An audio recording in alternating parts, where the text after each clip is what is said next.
అందరికీ నమస్కారం అండి. నా పేరు గోళ్ళ శ్రీనివాసరావు అలియాస్ పల్నాడు శ్రీను. నేను ఈ ఉరక పొడిసెల కోసం దీక్ష తీసుకొని పోరాడుతున్నాను.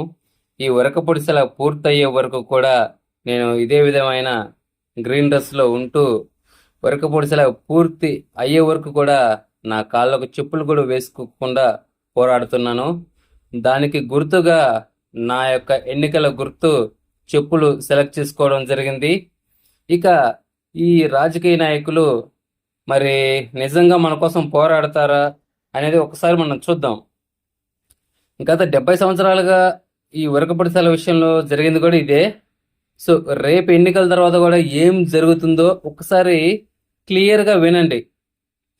గెలిచిన అభ్యర్థి ఎలా చేస్తారో, ఓడినటువంటి అభ్యర్థి ఎలా ఉంటుంది, వాళ్ళ యొక్క మనస్తత్వం అనేది ఒకసారి క్లియర్గా వినండి. గెలిచిన అభ్యర్థి ఏం చేస్తారంటే వాళ్ళకి ఒక మినిస్టర్ పదవి కోసము లేదంటే ఇంకొకటి ఆశించుకొని వాళ్ళు ఈ ఉరక పొడిసెలని రేపు వాళ్ళ పార్టీ అధినాయకుడి దగ్గరికి వెళ్ళి ఖచ్చితంగా మీరు ఈ ప్రాజెక్టు చేయాల్సిందే అని అడగలేరు. ఏదో బతిమలాడుకోవడం తప్పితే. ఇంకోటి, గట్టిగా పోరాడారనుకోండి, రేపు మళ్ళీ టికెట్ ఇస్తారో ఇవ్వరో అని భయంతో ఎవరు కూడా మన ప్రాజెక్టు మీద కానీ ప్రజా సమస్యల మీద గట్టిగా అడిగి సాధించలేరు. సరే, ఇక ఓడిపోయినటువంటి అభ్యర్థి ఎలా ఉంటుందో చూద్దాం.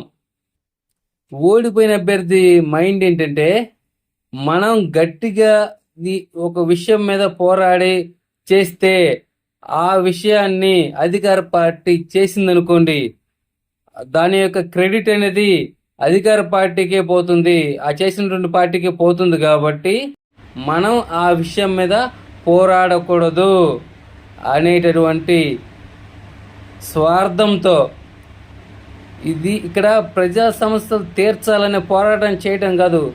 మనం పోరాటం చేస్తే అది ఎక్కడ వాళ్ళు అధికార పార్టీలో చేస్తే వాళ్ళకి పేరు పోతుందేమో, నాకు పేరు రాదు, సమస్య తీరాలనేది కదా వాళ్ళ ఆలోచన.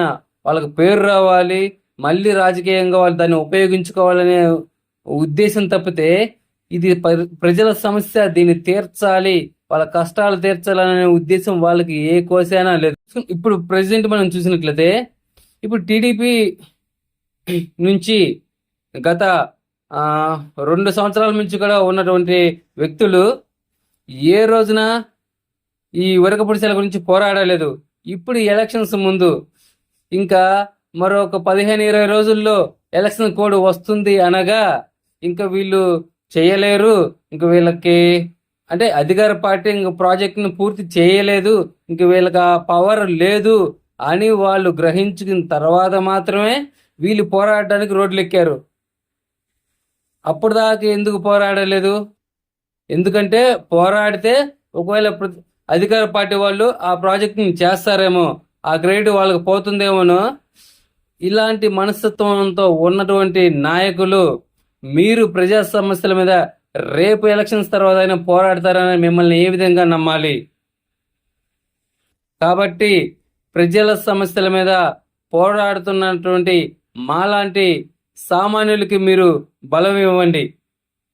ప్రతి ఒక్క కుటుంబం నుంచి, సరే మీరు ఏ పార్టీకి ఉన్నా కానీ ప్రతి ఒక్క కుటుంబం నుంచి ఒక ఓటు వేసి మాలాంటి సామాన్యుల గలానికి మీరు బలాన్ని ఇవ్వవలసిందిగా ఈ మాచర్ల నియోజకవర్గ ప్రజలందరినీ కూడా శిరస్సు వంచి ప్రణామం చేస్తున్నాను.